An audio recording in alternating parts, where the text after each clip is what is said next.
We are back. This is Joel this is Joel Franklin Kinney.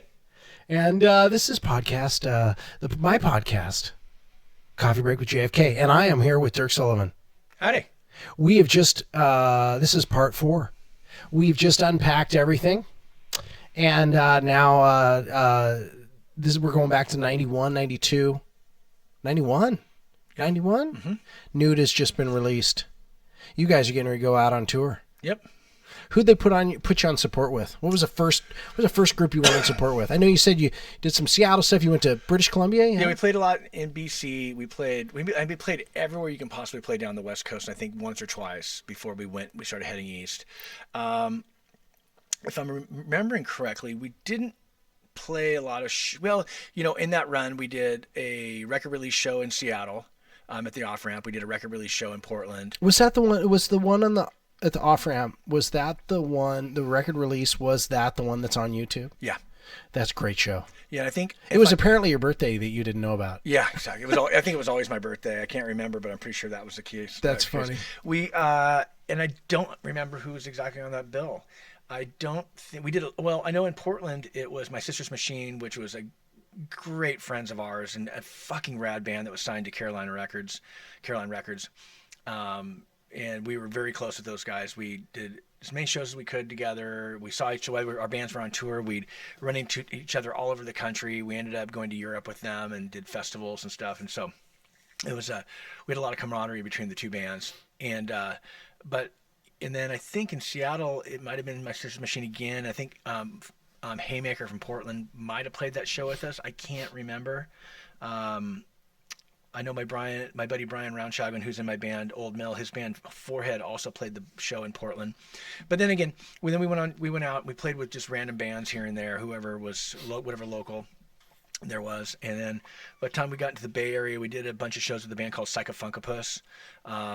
Super rad, cool band. And I think we saw those guys on and off throughout the country as well too.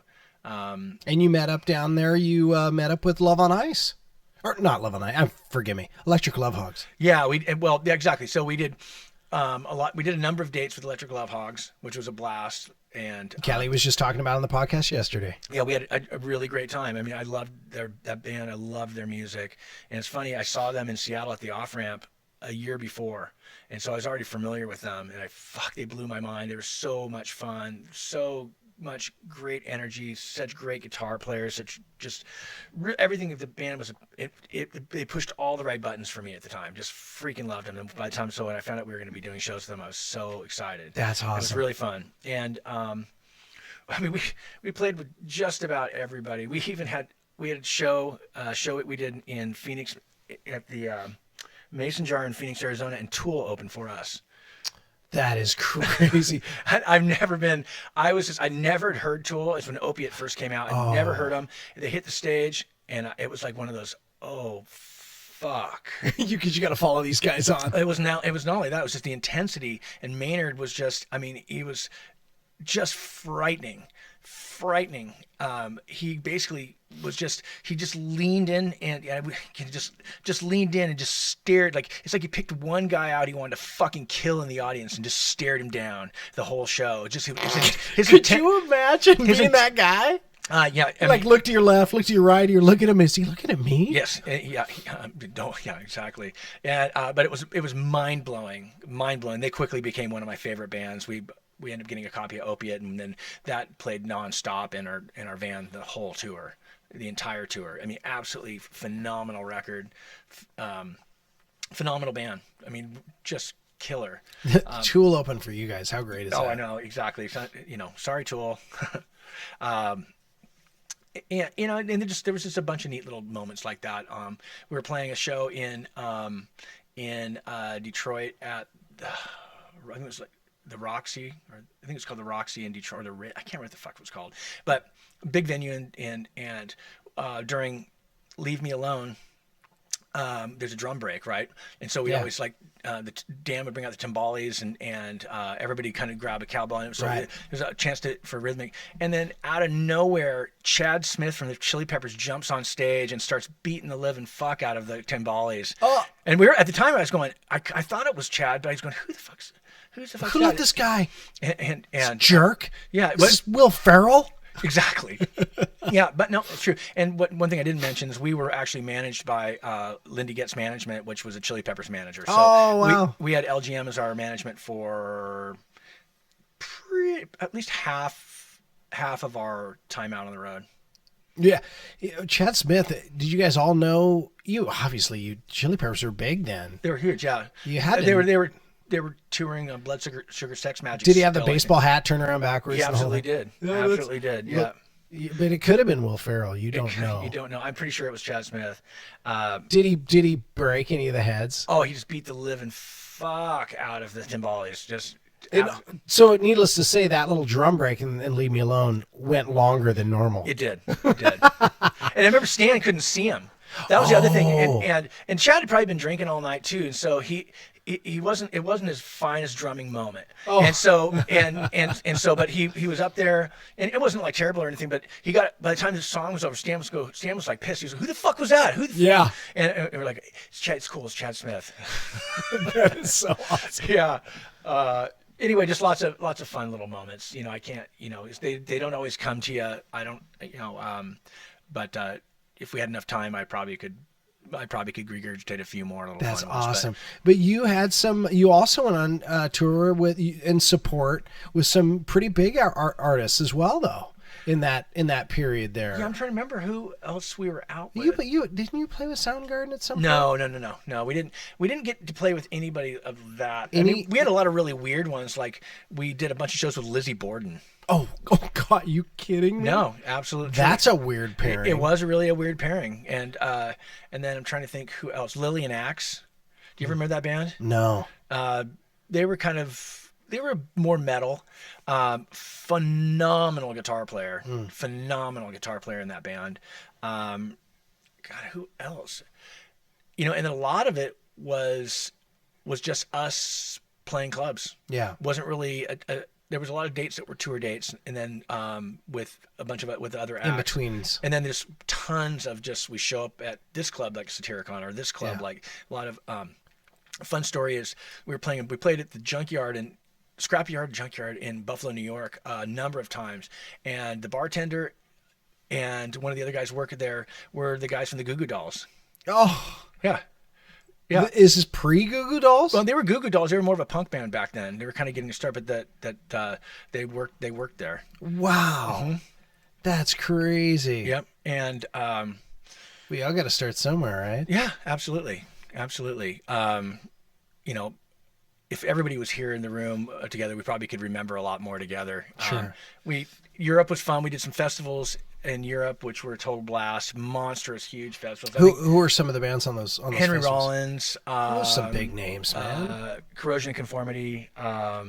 And then a bunch of European bands, metal bands you'd never heard of in a million years. I remember this band called Skyclad, and they were German. Skyclad. Yeah, they were German. And one of the funniest things I ever heard him say to a German audience was, "Can you speak English? Because if you can, I want you to yell right now, okay?" Yeah, and the whole audience just goes. That is funny. Yep. Yeah. Anyway, fun times, great memories. This tour didn't necessarily end well. We ran out of tour support. We stayed out longer than we probably should have. We did a lot of radio. And people don't realize, man, those when you don't have a tour bus, it already burned you out having a tour bus. Yeah. But people don't realize Queen's first tour of the United States was in a station wagon. Oh yeah. All those bands. Yep. Take turns driving. Yep. Yeah, one of the things we did is we went to a radio station or two every market we went into. Wow! And we would go do an in-store at a record store. We'd do a radio station. We'd play a couple songs acoustically. Then we'd play the gig, and that was our life for 9 months. And then basically, I'll never forget having the tour wrap up, and it wrapped up somewhere in Florida, and we just drove straight home. Oh, it was taking turns. I think less than 3 days. Yes. I don't think we got a hotel. We just drove straight home. That had to suck. I don't remember. I think I might have slept. I might have just gone into a coma. Yeah. And then I remember getting home, and the weirdest thing about it was getting home after being gone that long and being the life of the party every night of the week.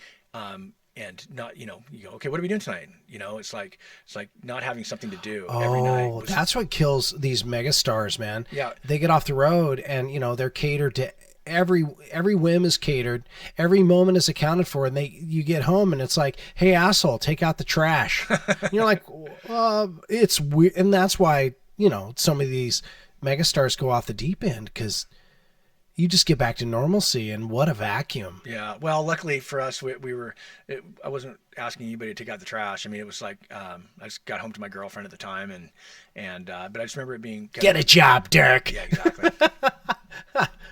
Yep. Yeah. And was there any plans for another tour? Was it when you guys came back, was there I think the plan was to start working on the next record. Yeah. And throughout the tour, if we had days off, like there was a time where we were in Atlanta, Georgia for almost a week, 5 or 6 days. And we rented a rehearsal space while we were in Orlando. Wow. And we just jammed and worked on ideas.